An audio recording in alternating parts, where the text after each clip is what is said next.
What happens when a murder case turns into a national controversy over police conduct and religious rights? Buckle up, honey. All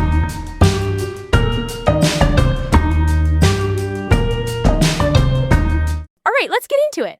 I'm Emma, and today I'm feeling intensely curious. True crime meets pop culture meets politics, and it is a lot. We're talking about the murder of Henry Nowak and how one night in Southampton spiraled into a national conversation about police behavior and ceremonial knives. So, picture this. It's late 2025 in Southampton. Henry Nowak, he's 18, a first-year uni student walking after a night out. He films a short Snapchat clip. It's cheeky, not threatening. The other guy is 23-year-old Vikram Digwa. Minutes later, Henry is stabbed, 5 wounds, including a fatal chest wound. And then, somehow, we end up arguing on national TV about police body cam, religious practice, and whether politics is doing a very extra performance. Big yikes. Let me set the scene with a quick personal story, because I've literally watched a misunderstanding go from zero to chaos. A few years ago, I saw a street argument outside a gig. 2 strangers, lots of shouting, and one person yelled, "Thief." Suddenly, a crowd forms. Everyone thinks they know what happened. Security tackles the wrong person. Total mess. Later, the so-called thief had a receipt, like literal receipts. The crowd had just written a whole movie in their heads. No director, no script, just vibes. It taught me, when you show up halfway through a scene, you don't know the plot. And if you act like you do, people get hurt. Now hold that thought while we look at Southampton. Here's the tea straight up. This case is basically a movie where the opening 10 minutes matter. Henry, sober enough that his blood alcohol was below the drink drive limit, films a quick clip. You hear him say, "You're a bad man." And Digwell replies, "I am a bad man," while walking away. Then the stabbing. There are no eyewitnesses to the moment of the killing. After, Henry tries to flee. There's a blood trail over a bin and a fence. Neighbors call 999 saying they heard he'd been stabbed and was dying. Police arrive. The body-worn camera matters here. Henry says, "I've been stabbed 9 times and I can't breathe." An officer says, "Don't think you have, mate." Then he's handcuffed, and emergency medics aren't called before he becomes unresponsive. He's pronounced dead just after midnight. That footage, released in 2026, blew up everything. The force referred itself to the Independent Office for Police Conduct, and the Prime Minister, Keir Starmer, publicly welcomed the oversight. Translation: this is serious. With that scrutiny in place, let's unwrap the key players. Henry Nowak, 18, student, beloved son, caught in a nightmare. Vikram Digwa, 23, carried 2 ceremonial knives, a small kirpan under clothing, which is a Sikh article of faith, and a larger external dagger around 21 centimeters, which the court heard wasn't a strict religious requirement. Professor Gurnam Singh, an expert witness, explained that the bigger blade linked to a warrior tradition bide isn't mandatory. That detail gets political fast. In court, Judge William Masley says the defense story that Henry racially abused or attacked or pulled off the turban was not convincing and was a wholly false narrative. He notes Digwa had no injuries. A jury in 2026 convicts Digwa of murder. His mother, Kiran Kaur, is convicted of assisting an offender because she took the dagger home before police arrived. Sentencing, life with a minimum term of 21 years. The judge even says Henry may have cheekily called him a bad man, but not racist abuse. That framing killed the self-defense claim dead. And the conduct after the stabbing, I'm sorry, but this is chilling. Evidence that Digwa filmed Henry fleeing, and again as he lay dying, the court said that was callous and made it worse. Prosecutors also had a covert recording of Digwa with his brother. Police had allowed them to meet at the scene.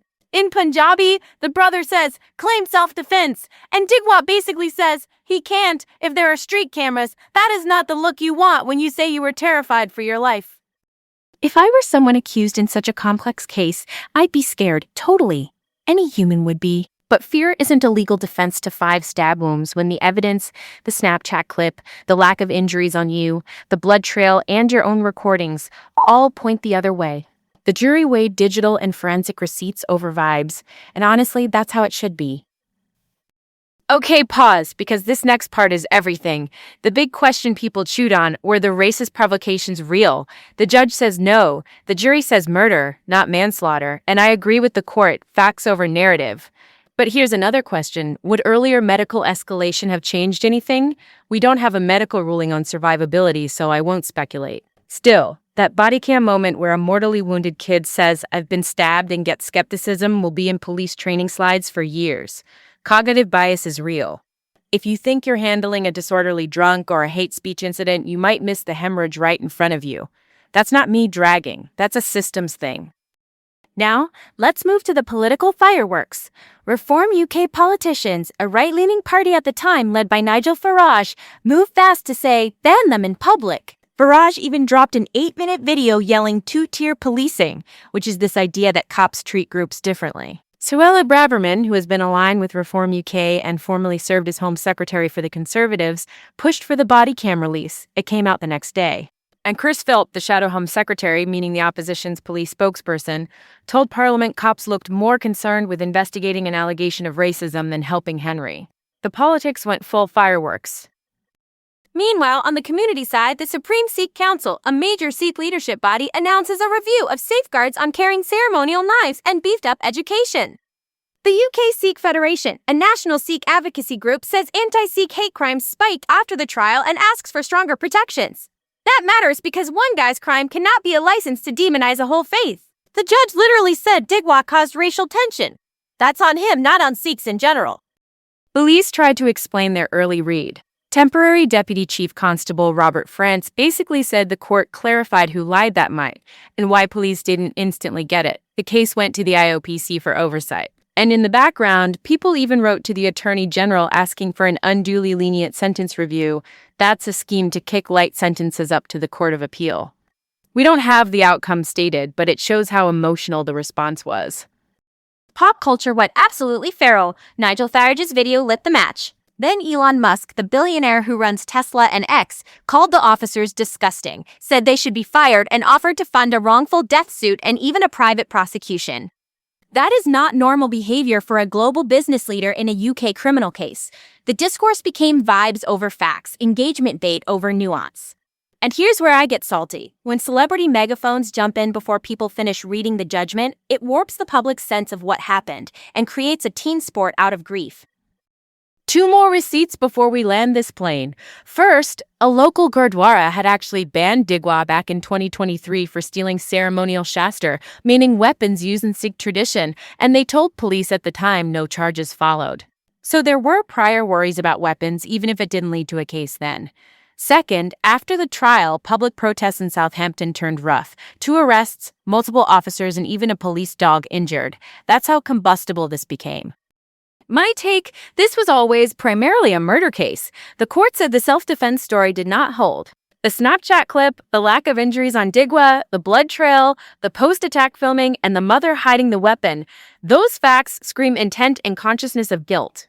The policing piece is its own separate accountability question, and yes, I think that body cam moment demands retraining, humility, and consequences if the watchdog finds failures. But please hear Henry's father, who said this isn't a case about racism, it's a case about murder, full stop. Okay, so what else, you ask? The what ifs. What if the officers had immediately believed Henry and called EMS? Could it have saved him? We don't know. What if there'd been no external dagger that night? Maybe there's no lethal harm, and we're not having this national argument. Counterfactuals aren't answers. They're just reminders that little choices create big headlines.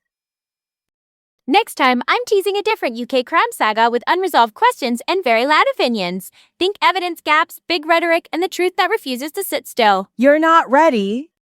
All right, what a ride. In a world where narratives sprint faster than facts, slow down, check the receipts, and keep your empathy on loud. So that's the tea, folks. Stay curious, stay kind, and I'll see you in the next one. Later!